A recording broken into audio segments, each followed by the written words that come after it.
Le zoom de ce Smart Impact consacré à la dette infrastructure. Je vous présente mon invité Alexis Sarrazin. Bonjour. Bonjour. Bienvenue, vous êtes co-responsable de la dette infrastructure chez Arkea Asset Management. Peut-être pour commencer, présenter cette plateforme infrastructure transition chez Arkea Asset Management. De quoi il s'agit? Alors, la plateforme Infrastructure Transition fait partie d'Arkea Asset Management, qui est la filiale de gestion d'actifs du groupe Crédit Mutuel Arkea.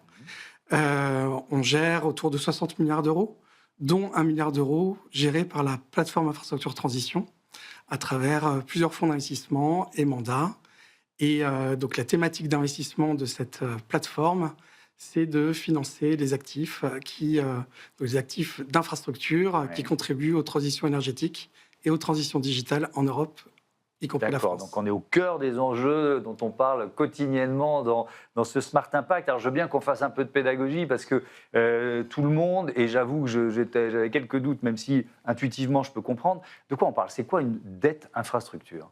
Alors, la dette infrastructure, ça finance le développement, la construction, l'opération d'actifs d'infrastructure.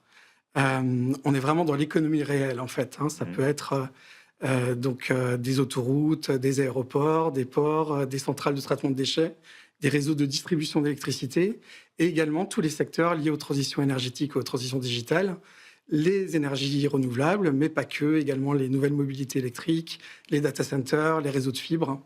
Donc tous ces actifs font partie du secteur des infrastructures. Oui. Est-ce que c'est nouveau ou est-ce qu'on fait de la dette infrastructure depuis des décennies et des décennies?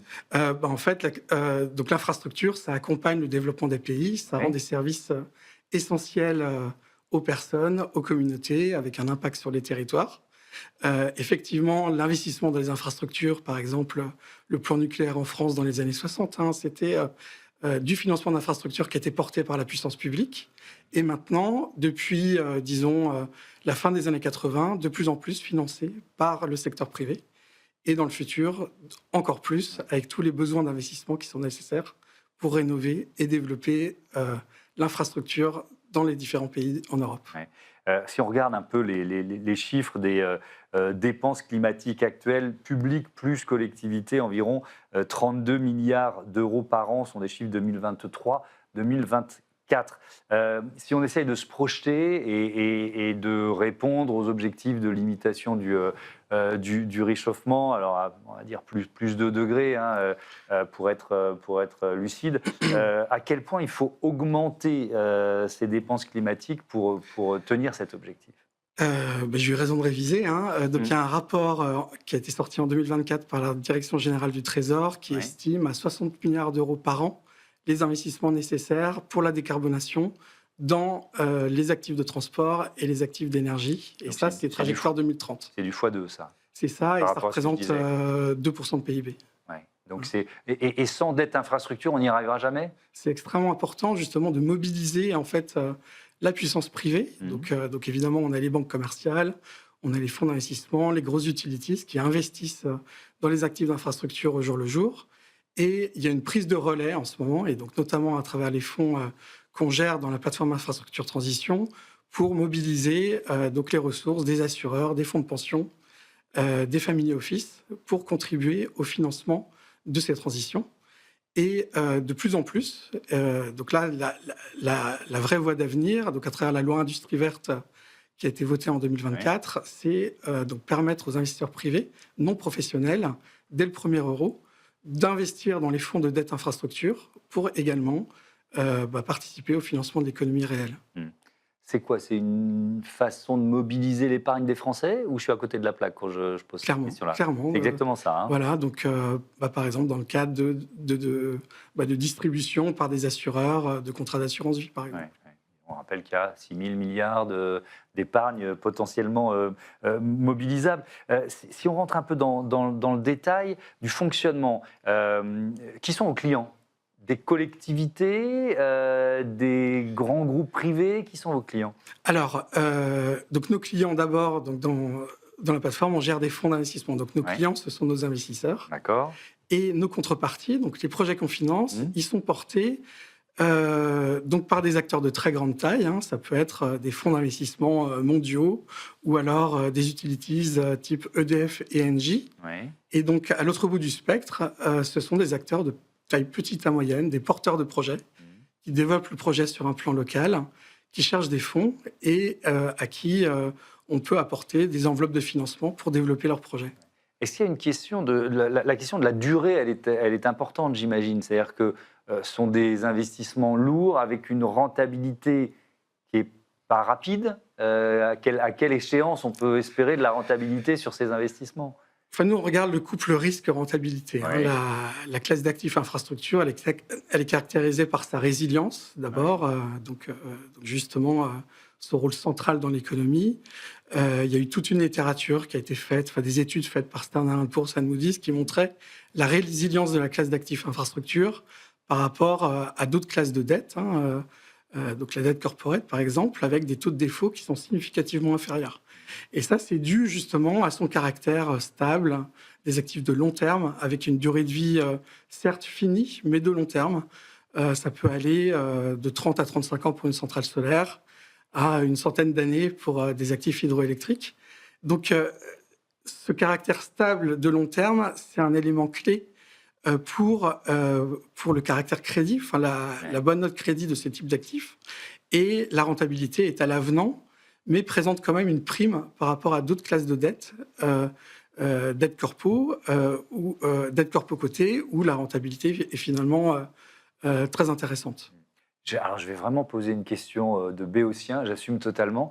Est-ce qu'on peut comparer les taux de ces projets au taux du grand public quand on veut acheter un appartement, par exemple? Ou est-ce que c'est décorrélé, on est dans une autre mécanique? Alors, en fait, on est sur donc le taux d'emprunt qui est pris par les porteurs de projets d'infrastructure. Il est propre au profil de risque, en fait. Hein, au profil de risque, donc le caractère. Donc l'infrastructure de manière générale, c'est contractualisé auprès de contreparties publiques, parapubliques ou contreparties privées investment grade. Et il y a une vraie valeur relative, en fait, dans la rentabilité des financements qu'on fait pour l'infrastructure, parce que ce sont des actifs stables, mais qui présentent quand même une prime par rapport à de la dette cotée entre 100 bips et 300 bips. Alors moi, je ne comprends pas 100 bips et 300 oui, bips, par exemple. entre 1% et 3%. Donc, ça, c'est... donc effectivement, on a une rentabilité qui peut aller entre 8 et 10% au total, et ce qui rend la dette infrastructure compétitive, même par rapport à l'equity finalement. Ouais. Alors je continue avec des questions vraiment basiques. Est-ce que, pardon, hein, mais est-ce que c'est des taux qui sont fixes, forcément révisables parce qu'on est sur des périodes très longues? Comment c'est géré ça? Alors nous, on est plus sur du financement en taux variable. Ce qu'on voit à nos investisseurs, c'est un spread, c'est une marge au-dessus de l'Euribor. D'accord. Et c'est cette marge en fait qui définit, qui permet de vérifier que la rentabilité est conforme au profil de risque de l'actif. Donc nous, on est plus sur des financements en taux variable, avec une évolution de l'Euribor au cours de la durée de l'investissement, mais avec une marge qui reste prévisible et sur toute la durée. Voilà. Ça peut être quel montant d'investissement si on parle d'un parc éolien ou d'un parc solaire de grande taille, par exemple? Alors, typiquement, ça peut aller disons de 10 millions d'euros pour des projets d'énergie renouvelable unitaires ou à plusieurs milliards d'euros pour le financement d'une autoroute. Donc, nous, on se focalise plus sur les projets de taille petite à moyenne sur lesquels on peut mieux dériver une prime de rendement, donc en s'adressant à des porteurs de projets très expérimentés, mais de taille moyenne, et donc leur permettre justement de grandir à travers nos financements. Il n'y a plus un seul de ces projets qui se crée sans dette infrastructure. Ah oui, non, c'est un prérequis, quoi. On est sur des montants qui sont très élevés et sur lesquels on peut, l'accès à la dette pour financer ce projet reste possible, et donc sur des niveaux de leverage autour de 70%. Est-ce que ce système permet aussi de financer des projets moins lourds, un peu, entre guillemets, des micro-projets? Alors, oui, effectivement, on peut financer des portefeuilles de projets, par exemple dans le domaine de l'efficacité énergétique pour des entreprises comme Air Liquide, où en fait on améliore l'efficacité énergétique de leurs usines. Et donc c'est un grappe de projets, donc le remplacement d'une chaudière par exemple, partout en Europe ou même dans le monde.